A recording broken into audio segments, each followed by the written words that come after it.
Cathy! Et coucou Alex, ça va? Ouais, nickel. Ouais. Je passe une audition. Hein? Je passe une audition. Quoi? Tu as un problème audition, toi? Ah, tu passes une audition? Oh là là.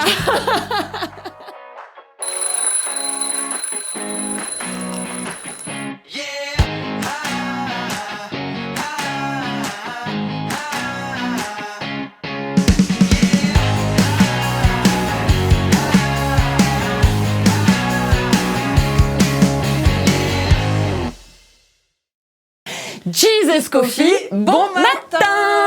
Coucou. Alors, ça en va? forme? Ouais, nickel. Ah, C'était la journée d'audition, donc on a fait un petit truc rigolo. Mais voilà. J'espère que vous allez bien et que vos oreilles aussi. En tout cas, ce matin, on espère que vous avez tout oui pour entendre ce que Dieu a à vous conseiller dans ce Jesus Coffee, l'émission qui réveille ta foi. Amen. Amen. Donc on continue, on termine en fait. J'aime trop ce livre de Jonas, non ? Qu'est-ce que vous en avez pensé, vous ? Est-ce que vous pouvez nous faire des petits MP en disant oui, alors moi j'ai aimé quand vous avez dit ça, j'ai pas aimé quand vous avez dit ça, je sais rien. Vous avez le choix, vous avez le droit d'avoir des opinions, donc dites-nous-les. Ouais, à quoi ça vous fait penser? À quoi ça vous fait penser, Jonas ? Parce que moi, en vrai, quand même, Jonas, ça me fait penser à l'histoire de Pinocchio. Voilà. Quand il se retrouve dans la baleine. Quand on a préparé, elle nous l'a dit déjà. Et ouais, fallait que je le dise, voilà, je le dis, voilà, il fallait que je le place à un moment donné. Mais c'est pas faux, en Voilà. vrai. Moi, je suis sûre que Walt Disney s'est inspiré de cette histoire. Certainement. Surtout Gepetto avec son radeau, le Ouais. petit chat et le petit poisson dans son aquarium. Après, ça n'a rien à voir, mais ça me Rien fait à pas- voir, l'image mais- me fait penser quand même C'est à vrai. ça. C'est vrai. Donc on va continuer et terminer cette semaine avec Jonas et tout le côté pratique en fait. Comment est-ce qu'on peut se l'approprier? Comment nous réagir? Comment on le lit? Et comment on pourrait pratiquer ou appliquer à nos vies, interpréter et appliquer à nos vies Ouais, qu'est-ce que tout ça ce vient de dire aujourd'hui? Voilà, qu'est-ce qu'il en ressort? Bon, on en a pas mal parlé déjà, mais on va rentrer un peu plus dans les détails. Ouais. Alors, qu'est-ce que toi, ça t'a dit? Ben, déjà, moi, ce que ça me dit que Dieu, il peut utiliser les circonstances pour nous ramener ou nous faire changer de voie. C'est vrai que des fois, en fait, on faut savoir que quand même Dieu, il a des plans pour nous, il a des projets pour nous, et puis des fois, nous, on veut pas, on écoute, on fait comme on veut. Et ben, si vraiment c'est important pour lui, s'il a décidé que c'est comme ça, et ben, il peut utiliser les circonstances. Et des fois, il y a des choses qui se ferment, des trucs qui se bloquent, des trucs qui se font pas. C'est vrai. C'est peut-être Dieu qui ferme les portes parce que c'est pas là que vous devez aller, c'est à un autre endroit. Tout à fait. Et donc, des fois, ça nous dit quand même que Dieu peut utiliser les circonstances. Tout à fait. Il utilise les circonstances et là, en Toujours, l'occurrence, mais il peut le faire. il utilise quand même la création. Sa création, elle lui est soumise. Donc là, il a utilisé les vents pour la tempête, il a utilisé le poisson, il a utilisé le ricin. Donc il a utilisé quand même la création et les choses qui étaient autour de Jonas pour l'amener à prendre la bonne voie. Ouais. Et c'est vrai que ça peut arriver dans nos vies. Hein. Et Tout voilà. à fait. Donc si des fois tu comprends pas, mais il y a tout autour de toi qui est bloqué ou des circonstances qui sont vraiment pénibles et que tu comprends pas, peut-être que tu peux demander à Dieu, est-ce qu'à un moment donné, je dois changer de chemin, est-ce qu'il y a quelque chose que j'ai pas fait que je devais faire? Ça peut être une piste. Ça veut pas dire qu'à chaque fois qu'il t'arrive quelque chose, c'est que tu es pas dans la bonne voie, mais ça peut être une piste. Il faut demander au Saint-Esprit qui vient en nous C'est de vrai. nous révéler qu'est-ce que ça signifie. C'est vrai, c'est exactement ça. Tout à fait. Moi, je suis d'accord. En tout cas, moi, ça me parle parce que des fois, on a des portes fermées et on se dit, ah non, je veux y aller. Non, si ça se ferme, des fois, vous savez, le Seigneur, il sait mieux que nous. Récemment, une porte s'est fermée, notamment pour Zoé. Je sais que Dieu est souverain et je me dis, si ça s'est fermé, Seigneur, tu es souverain, c'est toi qui guides et on veut faire que ta volonté. Ça, c'est important, c'est vrai, hein? Ouais. Quoi Ça- d'autre? Ça nous dit aussi que Dieu, il peut avoir des exigences en fait envers nous. Parce que là, il lui dit, tu vas là et tu vas là, point barre. Et des fois, on dit oui, on est libre, tout ça et tout. Alors oui, on est libre, mais des fois, Dieu veut nous utiliser précisément Oui. dans un endroit. Oui. Et c'est là qu'il faut être attentif à sa voix. C'est vrai que l'exigence, alors moi je la vois dans le fait de son ministère. Lui, il avait un ministère de prophète et son ministère à lui, c'était d'accomplir les vœux qu'il avait fait lorsqu'il avait certainement été roi. Hein. Vous savez qu'il est juif, donc certainement que voilà, il y a eu quelque chose qui s'est passé, il y a eu une onction particulière sur lui. Donc il y a un appel sur lui, il y a un ministère qui lui est dédié avec une mission et la mission d'un prophète, c'est d'évangéliser, de prophétiser et c'est d'annoncer les paroles de Dieu. Donc d'obéir.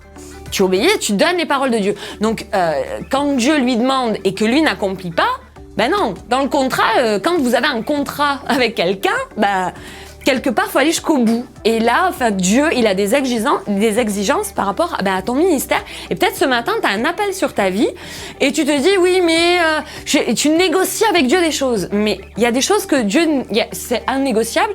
obéis, va jusqu'au bout de tes vœux et de ce que tu as dit à Dieu. Ça, je vais le faire, fais-le, va jusqu'au bout. C'est très très important, en tout cas dans la vision que Dieu a envers ses serviteurs. Ouais. Après, une grande chose quand même des livres de Jonas, c'est que Dieu est miséricordieux envers tous. Il se préoccupe des âmes. Et à un moment donné, c'est pas un peuple juif, c'est pas le peuple choisi, mais il veut quand même les sauver. Et ça, c'est quand même important, quoi. Ça veut dire qu'il veut sauver quand même tout le monde. C'est ça. Dieu est intéressé par chaque être humain qu'il a créé sur la terre. Et ça vient vraiment nous dire, voilà. Et puis Jonas, lui, non, il veut pas, parce que ça fait pas partie du peuple élu. Il a peut-être aussi d'autres choses que je laisse dire. C'est ça. À Alex. Mais ça vient aussi nous chercher. Et nous, est-ce que des fois, on se positionne pas en disant, non, lui, il mérite pas, lui, peut-être si. Est-ce qu'on, des fois, on n'est pas un peu des Jonas à dire, ouais, non, lui, je sais pas s'il mérite d'être sauvé c'est vrai. ou quoi. Ouais, c'est vrai. Et du coup, on va pas. Il m'a fait du mal, par exemple. Lui, il m'a fait du mal. J'ai pas envie. C'est un petit peu ce qui se passe avec Jonas là pour le coup. Et on va pas évangéliser. On va dire, c'est bon que quelqu'un d'autre s'en occupe. Mais des fois, le Seigneur te met à côté de quelqu'un que t'aimes pas forcément, ou que c'est pas que tu l'aimes pas, mais tu t'entends pas forcément et tu te dis lui, c'est pas grave.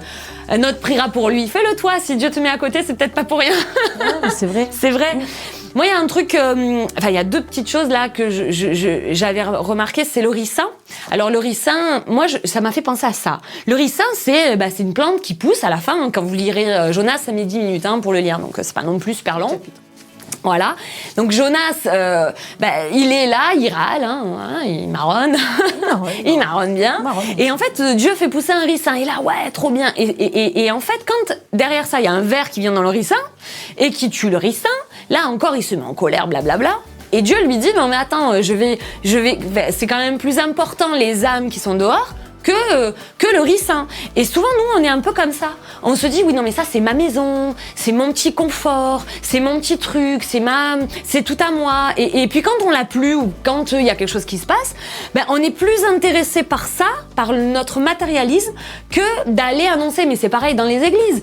On est replié sur nous. Alors, nous, on a nos petits chants, notre petite chaise bien chaude, et puis nos habitudes. Et on oublie qu'il y a des tas de gens dehors qui se meurent. Et je me dis, là, on rate le but. Et si on rate le but, c'est un péché. Donc, ça s'appelle comme ça.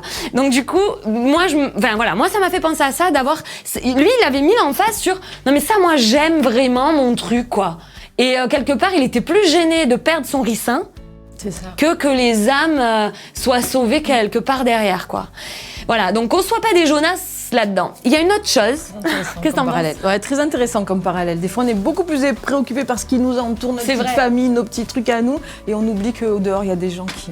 Et oui, qui ont vraiment besoin, et on est centré sur notre nous-mêmes, sur notre manque. Ouais. Ça, j'ai pas, et on va poursuivre le j'ai pas, alors que juste de lever les yeux, de dire oui, mais regarde ce que je peux accomplir, c'est déjà un grand miracle. Et en fait, il y a un autre truc, vous savez, on en a un petit peu parlé hier, mardi, mais c'est vrai que par rapport au contexte de Jonas, moi, par rapport à 2 rois, etc., je sais que, c'est vraiment mon option dans la parole, qu'il avait vécu quelque chose de dramatique, la perte de certainement sa famille, en tout cas quelque chose qui est venu marquer son enfance, et un non-pardon. Et moi, je voulais un peu faire l'emphase aujourd'hui sur ça, parce que le non-pardon est souvent cyclique. Et si Jonas a fui comme ça et a dit moi c'est hors de question que j'aille les évangéliser parce que tu es un Dieu de grâce, tu vas leur faire grâce et je veux pas, quelque part, je veux pas que tu leur fasses grâce parce qu'il a fait du mal à ma famille, ils ont fait du mal à ma famille, donc je m'enfuis. Et il y a au sein de cette espèce d'amertume qui est là, de dire non je veux pas, mais qui est poussée par un non-pardon. Donc pas poussé par de la fainéantise ou quoi, c'est vraiment quelque chose qui est une blessure intérieure qui n'est pas guérie. Et souvent le non-pardon c'est lié à ça. Je voulais en parler un petit peu ce matin parce que effectivement il peut y avoir dans ta vie des failles, des blessures, des non-pardons, que ce soit envers quelqu'un, que ce soit envers peut-être quelqu'un de proche ou envers Dieu parce que tu pardonnes pas à Dieu une certaine situation qu'il n'a pas répondu à une prière, ou peut-être même que tu ne te pardonnes pas à toi-même des choses passées, de quelque chose que tu as fait et tu as du mal à sortir de ça, mais ce matin, vraiment, prends la victoire parce que ne fais pas comme Jonas, parce que lui, c'est cyclique. Il est revenu, il a accompli les vœux, ok, très bien, il est allé dans le ventre du poisson, de ça, mais derrière ça, c'était encore là. Parce que le ricin, ben voilà, derrière ça, il n'avait pas été guéri.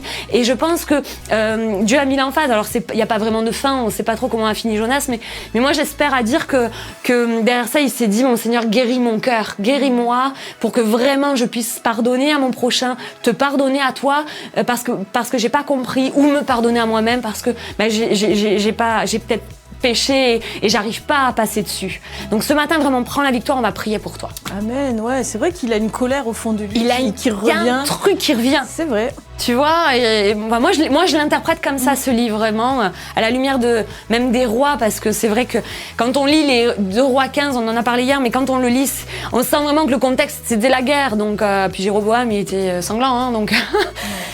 Voilà, donc c'était la guerre. En tout cas, on va prier pour toi ce matin, quel que soit quel que soit le sujet qui toi te parle, soit le non-pardon, que ce soit le fait de peut-être d'avoir ce ministère un peu bloqué parce que tu te dis oui non mais tu veux partir ailleurs que ce que Dieu te dit, tu veux peut-être tu as du mal à comprendre les exigences de Dieu aussi peut-être avec toi, ou de comprendre que Dieu est miséricordieux et qu'il veut sauver ton prochain. Quel que soit ce matin, on va prier avec toi. Est-ce que Cathy, tu veux bien prier? Amen, oui. Amen. Amen. Merci Père éternel parce que tu connais toutes choses et c'est toi qui as créé toutes choses. Et merci parce que tu connais les plans que tu as sur nos vies, tu connais ce qui nous empêche d'avancer, tu connais nos souffrances, tu connais ce qui nous bloque, tu connais vraiment toutes choses. Et ce matin, on veut se mettre devant toi pour que tu viennes parler à notre cœur et nous révéler ce qui nous empêche d'avancer, ce qui nous bloque dans notre destinée, ce qui nous bloque dans les plans, les projets que tu as préparés pour nous. Viens vraiment par ton esprit illuminer les yeux de notre cœur pour qu'on réalise et qu'on voie qu'est-ce qui fait obstacle pour qu'on puisse l'enlever, l'ôter de notre... Si c'est du non-pardon, qu'on puisse pardonner. Amen. Qu'on puisse se pardonner à soi-même. Amen. C'est vrai que des fois, on a des regrets sur notre vie passée, on a du mal à se pardonner. Viens nous aider, nous guérir, guérir notre cœur, guérir la colère qui peut être au fond de nos cœurs. Viens vraiment déposer un baume dans nos cœurs pour qu'on soit complètement libre d'accomplir ce que tu as préparé pour nous. Amen. Dans le nom de Jésus. Amen. C'était trop bien. Je sais pas combien de temps on est resté, mais... Je sais pas, mais j'espère que quand on aime, on compte pas. C'est ça. J'espère que vous avez passé en tout cas un bon moment qui n'est pas terminé, parce qu'on va passer au bouquet mystère. Bravo. Je me suis souvenue. À tout de suite. Et c'est le... Bouquet mystère. Voilà. Alexandra, ça va? Alors là, on a encore un livre on le connaît pas, ça. Qui est-ce? Qui est le commentateur préféré? Daniel Arnold. Voilà. D'ailleurs, on lui fait un coucou. On a hâte de le voir. Oui, il va falloir. Je voudrais savoir juste si tu nous écoutes, Daniel, est-ce que tu as publié Josué? Voilà, c'est juste ça. Voilà. Tu nous le mets en MP. Alors, en fait, c'est Jonas. Le commentaire. Voilà. Bras de fer avec un Dieu de grâce. Oh. Bras de fer avec un Dieu. Ouais, voilà. Donc ça, c'est Jonas. Donc, on connaît son style. Hein. Il y a des petits trésors. Il y a des petits trésors. Là, tout à l'heure, là, on se disait... Alors là, je vais le sortir parce qu'on vient de le lire. Du coup, en fait, par exemple, on a parlé tout à l'heure des types de Christ. Oui. Alors, du coup, je vais vous lire juste une petite phrase. Jésus et Jonas viennent géographiquement du même endroit. Gath-Hépher n'est situé qu'à 5 km au nord-est de Nazareth. Et en fait, bon après, il y a plein de petites choses, mais déjà... Ce petit détail croustillant, c'est super, ça aide. Et oui, et du coup, ça vient un petit peu contredire ce que disaient les pharisiens, mais Nazareth, les Galiléens, etc., c'est bizarre. Il n'y a jamais aucun prophète qui est venu de Galilée, mais finalement, il y avait Jonas, déjà. Tout à fait. qui était venu de Galilée. Exactement. Voilà. Pardon, voilà. Donc en plus, pas beaucoup de pages, 100 et quelques pages. Ça se laisse lire comme Jonas, en fait. Jonas, il faut 10 minutes. Là, il va falloir peut-être 1 heure ou 2. Non, quand même. Ouais, un peu plus. Bon, allez. Ouais, un peu plus. Allez, 2 heures ou 3. En tout cas, un grand plaisir. Lisez, voilà. C'est toujours bon d'étudier. Oui. La parole de Dieu, elle se lit, elle s'étudie. Oui, et ça... elle s'étudie. Et en fait, il faut lire le livre. Là je le dis... Voilà, vous lisez la parole, mais moi j'aime bien lire la parole comme... Je la lis pas comme ça. Je peux l'ouvrir comme ça et il va me parler. Mais prendre le texte dans sa phrase, dans sa section, dans son livre, et le livre même dans ses livres, et les livres dans la Bible, comprendre vraiment tout avec l'œuvre de Dieu aussi, qui est le plan de salut. On comprend le plan de salut et on comprend les livres avec ce contexte-là aussi. Je suis d'accord. Et lisez des fois les livres, c'est ce qu'on fait là, de plus en plus, mais d'un bout à l'autre, vous y voyez une globalité. Et ça, c'est vrai que c'est très important. Prenez un évangile, ça se lit en 3 heures. Lisez un jour un évangile dans la journée, vous allez voir. Vous avez un point de vue que des fois on fait 3 chapitres par jour. Mais moi, je préfère les plans de lecture suivis, c'est-à-dire que je vais finir mon livre, même si je vais mettre 2 jours à lire, mais je mettrai 2 jours, mais je planche sur ça et ça me parle davantage. Essayez, ça va vous parler, vous nous direz. Voilà, et puis n'oubliez pas, source de vie de Church to Be. À très vite.